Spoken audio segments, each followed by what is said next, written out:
Hello, and welcome to Abilities United presents Community Connections, a program dedicated to those individuals living with a developmental or physical challenge. I'm Andrea Thronson, Community Connections Developer. Tonight, our theme is employment and working in the community. We'll be talking with a variety of guests and viewing two of our videos during the program. Our first guest is Jackie Frantangelo. She is the job developer at Abilities United. Welcome, Jackie. Thank you. Nice to have you. Thank you. So, Jackie, you have a really interesting and inspiring story. Can you share that a little bit with us? Yeah, absolutely.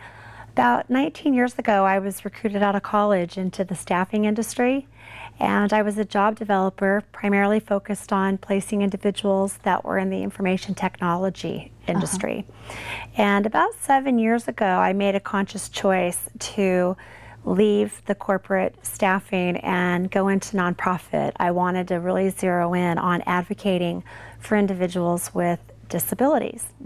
And one thing that I've noticed from the first time I began that type of work till today is that the statistic still holds true that the disabled population is actually the largest population, minority population that exists.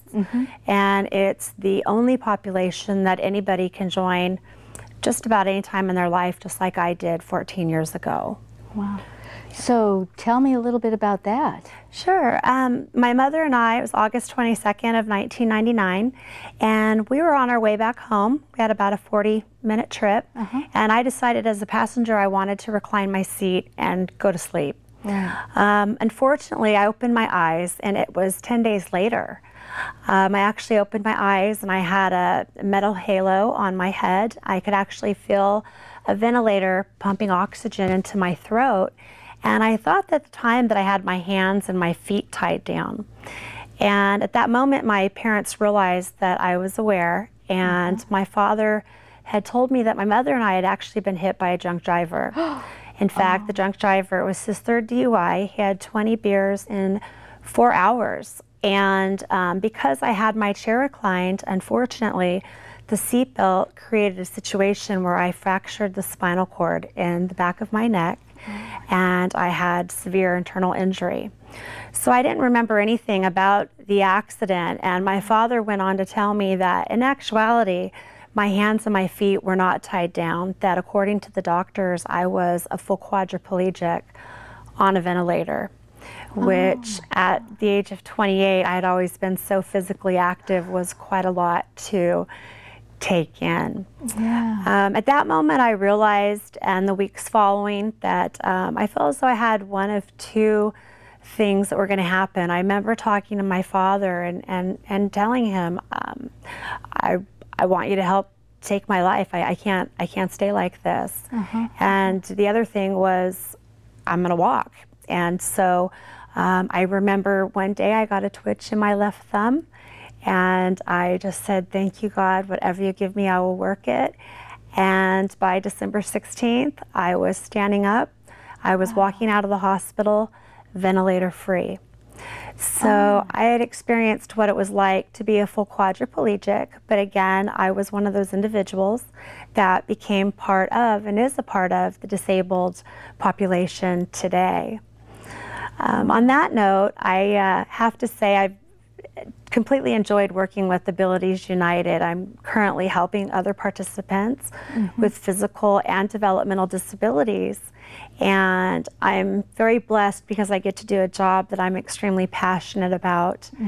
Many of the clients that we help, we have a lot in common, and they really feel as though they need my professionalism to help them get the jobs and whatnot. And a lot of times I don't think they realize how often I lean on them as well as an individual myself who has a disability. So it's been wonderful to go out into the community and represent these individuals with disabilities and to sit back and watch them be so successful in their jobs and just flourish in what they're doing. That's a really powerful story. Yes. Are you able to kind of harness whatever that was within you that decided to choose life? Are you able to harness that, that hope and give that to some of your participants? Yeah, absolutely, I do. One thing that I realized is that it doesn't matter what type of disability you have. It could be physical, it could be a developmental disability, it could be depression. We all go through the exact same emotions of grieving and anger. And so I can relate to them. And so a lot of times I really do try to explain that if you just stay positive and zero in on what your abilities are, we can definitely get through this and find you something that'll really help build your self-esteem and make you a productive individual in the community. And that's what a lot of my clients want, is they really want to be somebody who is a participant in the community. So yes. So, and then you're really good at taking the participant, learning about them, learning about their individual gifts and talents, and then matching them in a position, correct? Yeah, my objective really as a job developer, it's a couple things. Other than the fact that I want to get them a job that's ideal for them, that really shows their strengths and their skills, I really want my clients to learn how to be, in essence, their own job developer as well. Because I'm not always going to be around, and I want them to really learn the different steps and procedures. And I think it's really important also to open up and get the employers to sometimes accommodate how they go about interviewing our clients. And when that happens, the participant's personality not only comes out, but the employer can really see how that individual is going to contribute to their business. Right. And what have you seen, how have you seen that participants change as they get a job and are employed? What changes occur in them? I just see, in just about everybody that I've placed, I see just a lot of happiness, a lot of self-esteem. I'm very positive self-esteem. Just very excited and happy. They're very excited to talk about what they're doing now at their jobs, and a lot of positive energy. And so it's very, like a lot of synergy. They come back and talk a lot about their work and whatnot. And I do see individuals that just become very hopeful and really optimistic about their life and about how they're productive again and contributing to the community. And that's the key word, is contributing and giving back. Absolutely. Yeah. What would you like the future to be for employment in this field? I really would like to just continue to educate employers on the fact that, you know, whether you have a disability or not, everybody has their strengths and everybody has their weakness.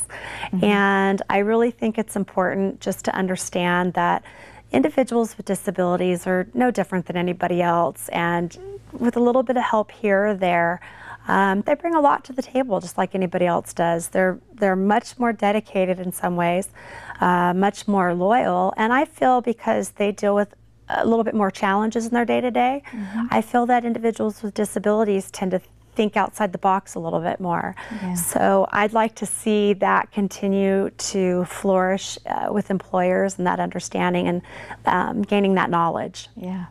Well, we have one example of one of your placements, who you placed at the Milk Pail Market. Yes. So let's take a look at her video. Great.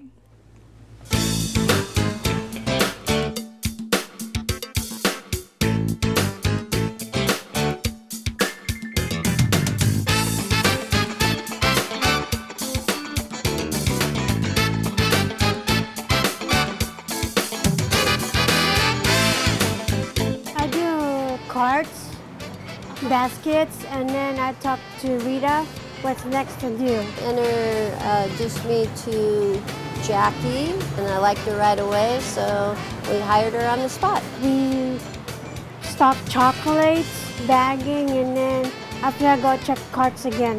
What I liked about her was that she, for one, was very positive, looked like she'd be a very hard worker, which she is. Sometimes you get tired and standing all day, getting used to it. Some good work qualities that Sam has is that she never stops. She completes one thing, let's say like the carts, and she comes right to get more direction on what the very next thing is. I'm learning to do handle carts because you have to watch out the roads, cars, and everything, and be careful of the streets. She gets along with everybody, very friendly and helpful. Some people is asking questions. What are the grains or what's the rice? I said, I don't know, I'll get somebody for you. The Milk Pail is very pleased with hiring Sam. She is more than I expected, actually. She does everything the same as anybody else, so she's a great team member. I learned to take care of myself. A good job. I've seen Sam develop in that she learns new skills every day. I like new things. It's my first time stocking in the back room. Get to wear gloves all the time when you're working with food. At first we started her maybe slowly with carts and sweeping, but now she packages bulk and she can do a few different tasks in a row without coming back for more directions. I got first paycheck, and today I got 2 paychecks today. I put my paycheck in the bank. I think it's been a good fit, but I hope we always have a couple spots for people like Sam. I like this job independent. You know, Sam is one of our really huge success stories. She started in our day program and started at volunteer sites, and now she is working in a paid job, and it just shows the dedication and the commitment that some of our participants have. And it takes employers and people out in the community willing to partner up and work with a diverse population. And with me now are 3 such employers, and I would like each one of them to introduce themselves. So Kathleen, why don't we start with you? Thanks. It's great to be here. I'm Kathleen Foley Hughes, and I'm the founder and executive director of Ada's Cafe. And Ada's Cafe is a food service business. We have a catering business, and we have a cafe that will be opening soon in 2014 in Palo Alto. Oh, so wow. I have about 30 adults with disabilities that we're working with now, and it's a great program. Oh my goodness. How did it start? What? It started probably, I have 4 children, and my twins were born very prematurely, and my son Charlie had some brain damage actually, and you know, his path was different than my other children, and I got involved in the school system and started 2 vocational education programs in the Palo Alto school system so that the students in the special day class got to learn some job skills through running a cafe at 2 schools. And then once we realized it was such a successful, those were successful programs, we wanted to take it into the public. So now we have that opportunity by opening a cafe this year. It's great. That's incredible. And you're very well known in the community. I mean, you are, the name Ada's Cafe is very popular and people know about you. So well, we take a lot of pride in the work that we do, and all the food that we make is made with love and care, and I think because of the work that we're doing, the food actually tastes better. So. And you don't feel so guilty eating it on top of it. That's exactly right. All right, Gary, introduce yourself, please. My name is Gary Nakasu. I'm the service manager at the Palo Alto Service Center for Tesla, and I manage the service center as far as looking over the shop. We have one individual that works from has come from the Disabilities United. His name is Brett, and I don't see any disabilities in him when he works on the car. As far as he details it, he's our detailer, and he. The car just speaks to him, and he just makes the car shine. It's amazing how he. You don't see any disability in him. It's truly amazing. So what you're saying is his ability to focus on the small details, literally the details in auto detailing, is really a gift. Yes. To your business. It is. A lot of customers. We had one individual that's. We had him take a picture with Brett, and a couple of other individuals that worked on his car, and the gentleman, the customer, was extremely happy. He's never seen his car shine that much, and it made us look like heroes just because of him. Yeah. So. You know, and I think that's one of the things that's really important about this population is so skilled in detailed work. And that's a huge skill that I myself or you might not have the patience to deal with, and that's really an important gift that can really further a business. Definitely. He looks at the specs and we would overlook it, he wouldn't. Yeah. So. Oh, wonderful story. And Gary, number 2. My name is Gary Marandino. I'm the Executive Director of the National Center for Equine Facilitated Therapy. We're a nonprofit. We've been in the Bay Area for a little over 42 years now.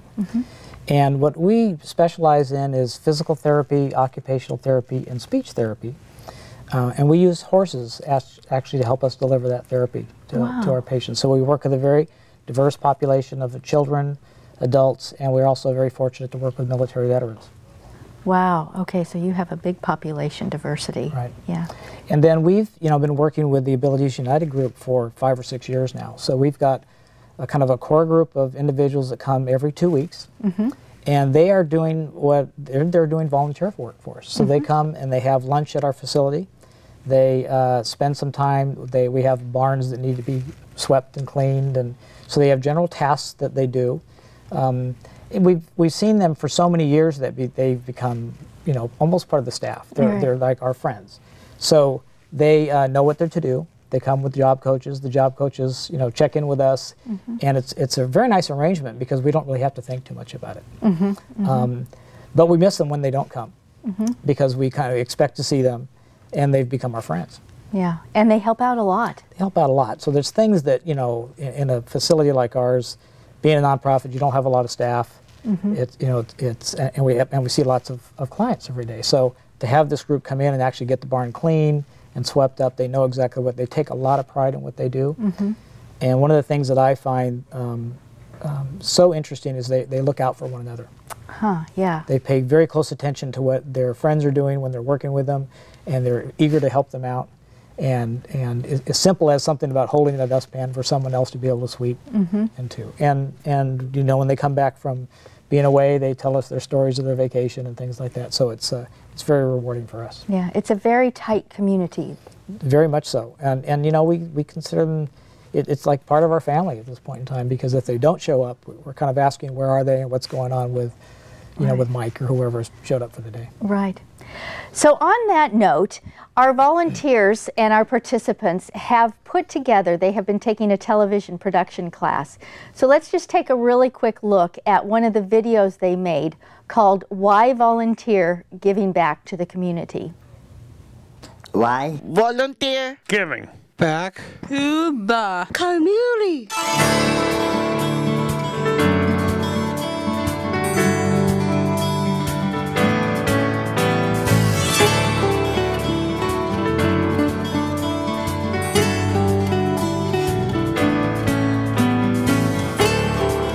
Why is volunteer important to the community? Well, I think there's never enough people to do all the good work that needs to be done. So if we have volunteers who will step up and help, that means we can get more of the work done in the community that needs to get done. Why do you like to volunteer? To help people who need help. Why are volunteers important to a Ronald McDonald House? We could not provide the quality of services for our families and the types of programs that we provide for our families if we didn't have the volunteers. I tried my best to get the work done and help people out the best I can. Abilities United was completely started by volunteer. We didn't have any paid staff for a number of years, so the very first services were all run by volunteers for a number of years. Have you ever volunteered before? I help out at my own children's school. I do a lot of things at our church as well. And I actually also volunteer at Lucille Packard Children's Hospital. Sure, I've volunteered ever since I was a high school student, all the way through my college years and then later on in my life as a professional. Why is it important to volunteer in a community? because people need help. They need help with the work and all that stuff. Helping people is really important job. I feel great. The volunteers from Abilities United help the Ronald McDonald House in a number of ways. For example, we have a group that is actually right now completely sanitizing our activity room. They help us out by keeping our vans really nice and clean.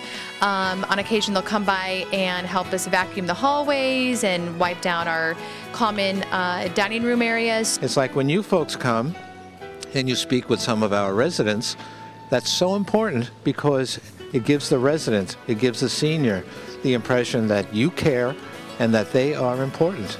I think that volunteerism is a great way to learn a lot about yourself as a person and then also to learn from other people.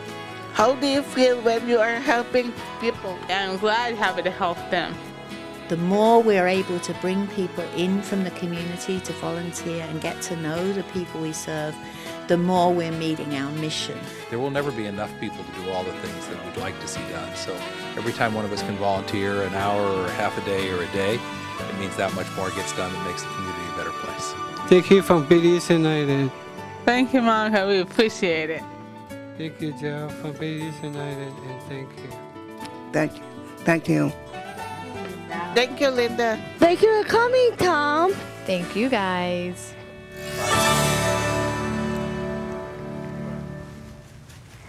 That's quite an accomplishment of putting that video together. And I think it shows the importance of starting out as volunteering, and then after volunteering, a lot of our participants are able to move into a paid position in the community. So there are different stages, and they have been very successful at all of them. So let's get back to the employment piece and the volunteer piece and talk a little bit about some of the gifts, some of the benefits of working with such a diverse population. What have you found, Kathleen? I think the group that we work with, there are reason to be. I mean, they come to work motivated, excited, and so thankful to be a part of something that is meaningful, and because we provide them with training, and they're helping to create, you know, if we're doing a catering event, they're creating all of the food that's going to be served. So they get to see it from the beginning, you know, through to the end. And I think it's really meaningful. And they know that we're excited to have them come to work. So they're coming to a place where they're wanted to be there. Right. And then they're able to give back. It's terrific, and it's great for my other employees as well. They're very excited to be able to teach and to be able to do something that feels meaningful. Right, right. Well, and you're also teaching the living skills and how to get along with others and integrating the community as a whole. It does feel like a win on so many levels. Yeah, that's wonderful. Thank you.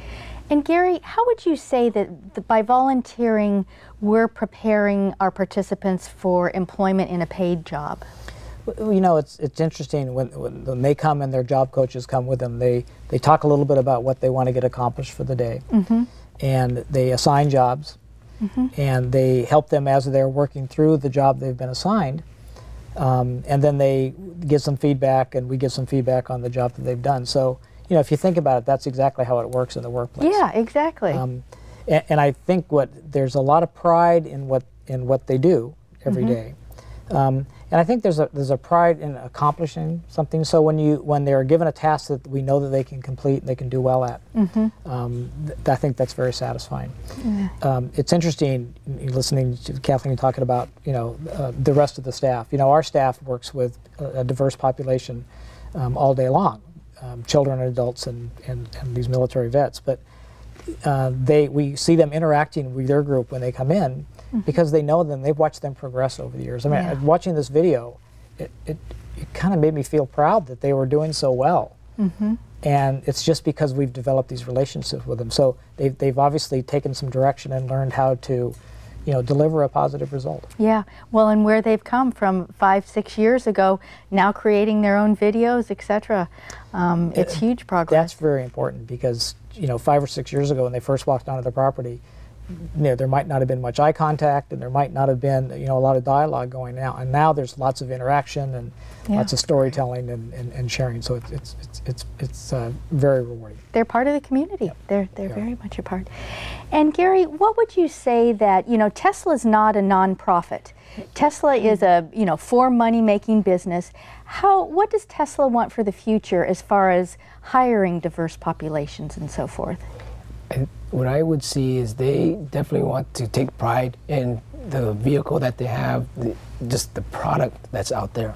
And when you have a person just like Brett, where he's able to, like you said, take pride in the work that he does. He doesn't have an arrogancy side of it. He's very humble.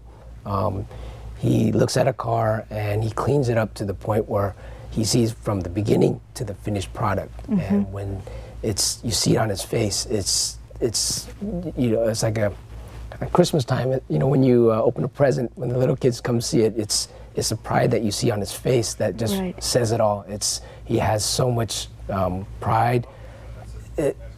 I personally don't see any disability in his actions.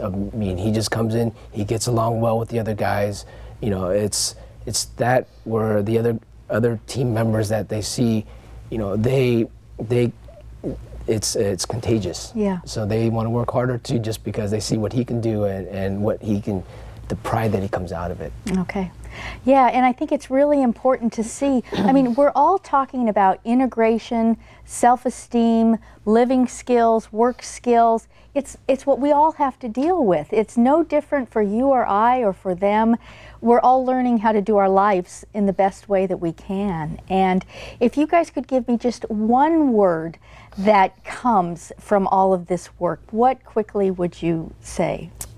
Joy. Joy. Gary? Pride. Pride. Inspiration. Inspiration, yeah. And I think from what we saw with Jackie, talking about, how a disability can come in the middle of your life when you're not expecting it. It can come in many different ways, and yet we're all part of the community and all part of the whole. And we can work in partnership. Businesses, nonprofits, cafes, we can all work in partnerships to create and make this community become integrated in such an inspiring and joyful way. So thank you all so much for joining us. Thank you very much for having us. It's an absolute pleasure, and we are so grateful for all that you are giving back to the community. So, thank you for joining us at Abilities United Presents Community Connections.